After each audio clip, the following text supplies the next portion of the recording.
Today I'm going to teach you how to make a manga-styled side view head portrait. This will be our finished product. First, you get a blank piece of paper. Make sure you have all your materials, like colored pencils, and especially a black colored pencil. And before we make the portrait, let's all remember that everyone has their own, brand of colored pencils. So I use Crayola and Prismacolor, but you can use whatever brands you want. So let's begin. First, you draw a circle. Doesn't have to be a perfect circle, just a model. We come up with the face shape. We erase the original lines, because they'll end up getting in the way.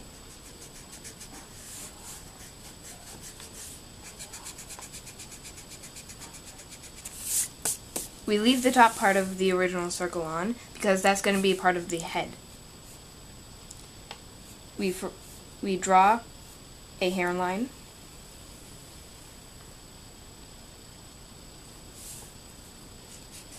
And remember, erasers are friends, okay?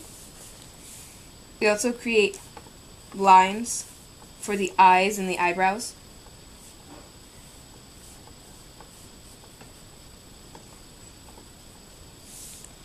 And remember the ear. The ear cannot be forgotten.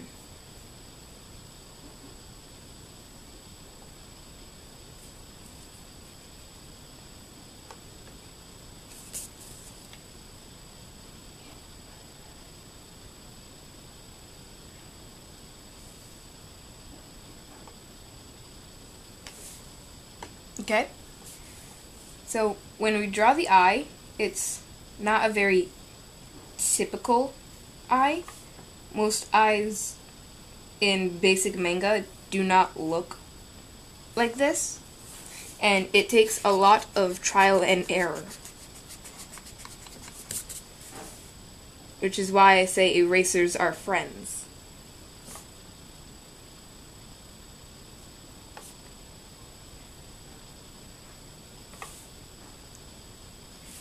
When you're doing the inside of the eye, you always want to remember that you want the reflection in the eyes to appear. So that's why the U's always come in. Once we color it in, it'll be a little more obvious.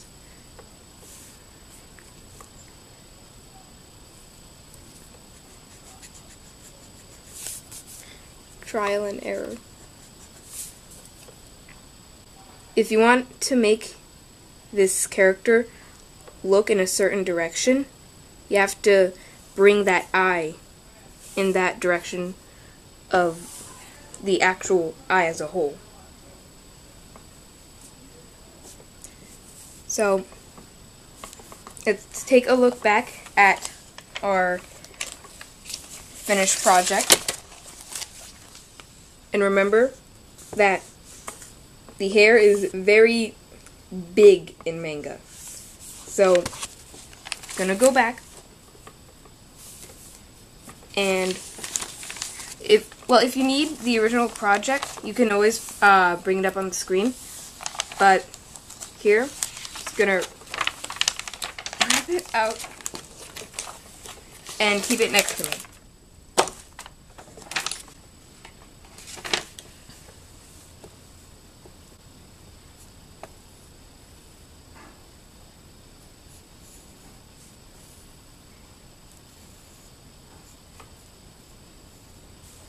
Remember, this is what the hairline's for, so don't go overboard with going back and forth.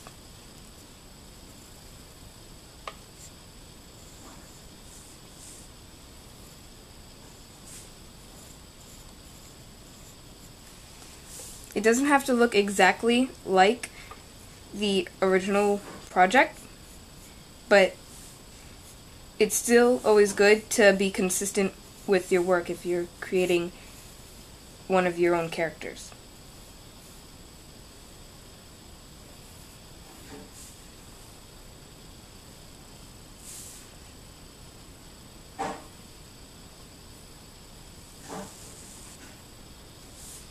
Okay, now that we have that down, we're going to create the neck.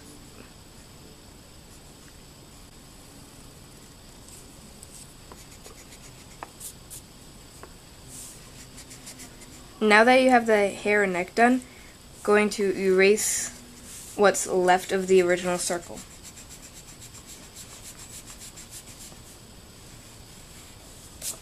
Now that that's done, we only have two major components left, and that would be the eyebrows and the mouth. We're going to give him a neutral or sort of calm expression, but you can add your own expression if you need to.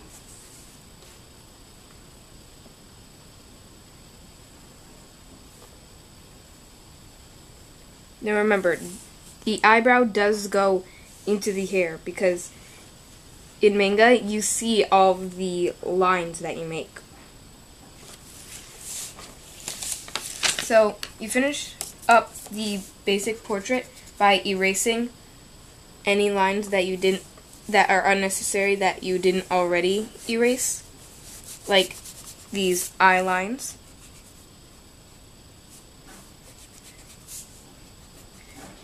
And any part of the hairline that you missed.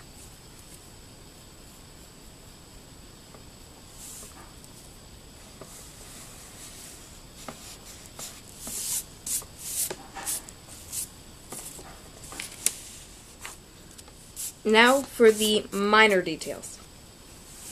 I'm going to create nose lines.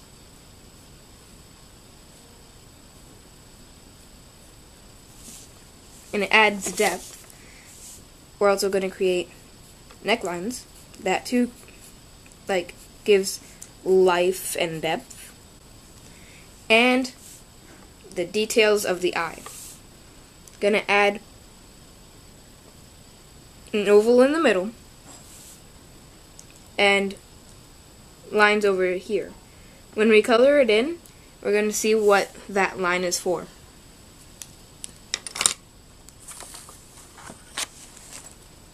Now, get our black colored pencil.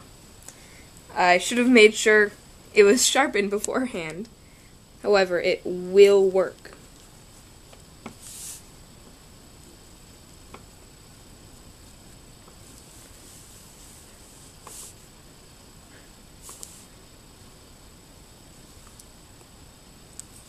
Rule of thumb, always do the major lines first. It'll keep you organized, and along with that, it will keep you learning, keep you on your toes.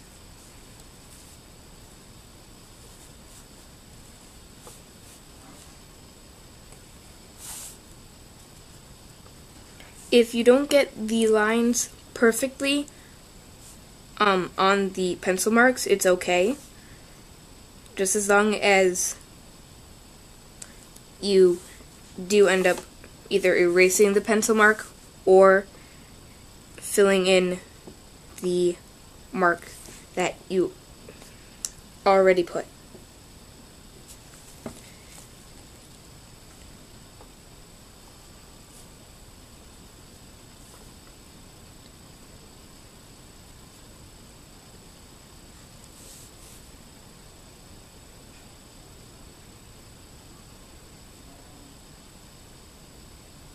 Okay, remember to color in that pupil right there. And that line, that part is going to be black to add depth, because we already have the reflection.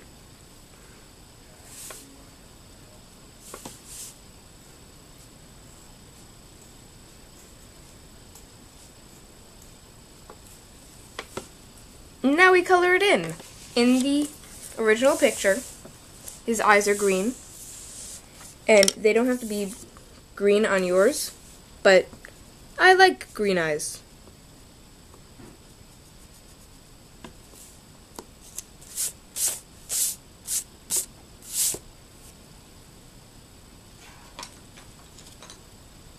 Before we use any other color, I'm going to pull out all the colors we need. So, light peach for the skin,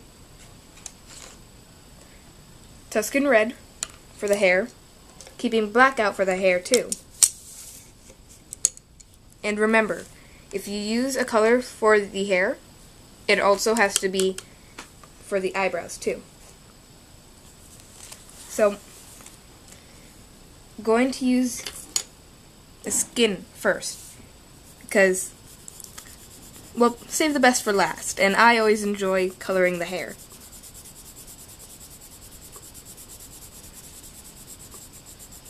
Don't forget the ears when you're coloring it in. And remember not to color in the eye area, because surrounding the eye has to be white.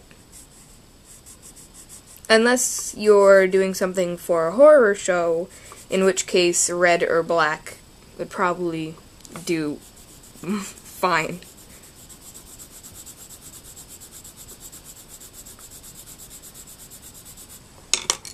Okay, now we are going with the hair.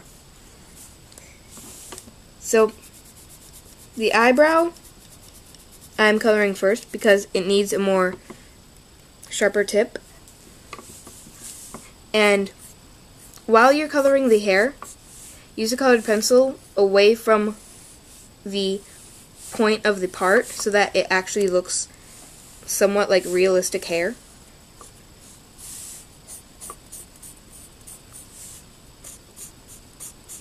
See how that's working?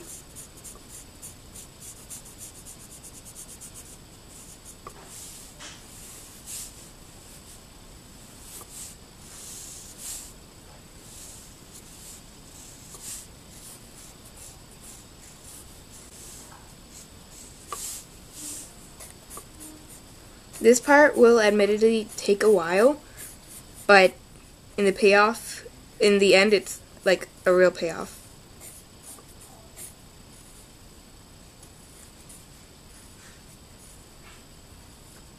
As you can see, I've filled in most of the hair. Well, what you want to do is, if like there's these little white marks, is you don't really have to do anything, just lightly color it in.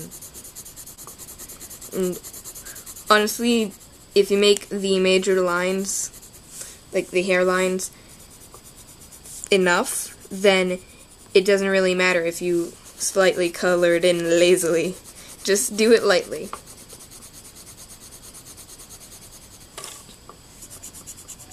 Okay, there we have some hair. You can finish now, but it won't look as awesome.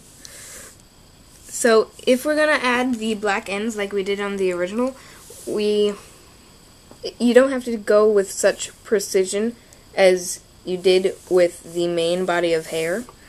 Honestly, you could just color it in like you did with the second coat. But remember that you're coming sort of from the point, so it has to be sort of like this,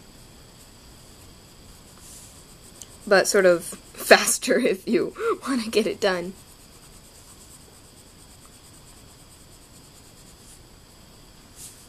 If you have a lot of the points in the hair like I do, it could take a while, but with practice it won't take as long. And remember, always go darker at the bottom of the highlight, so that up here it can mix with the natural hair.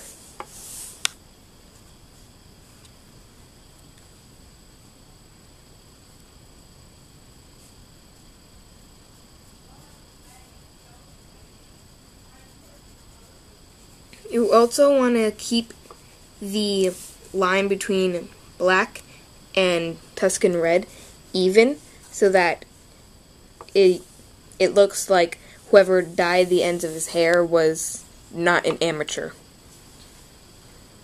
And there we go. A side view manga face portrait.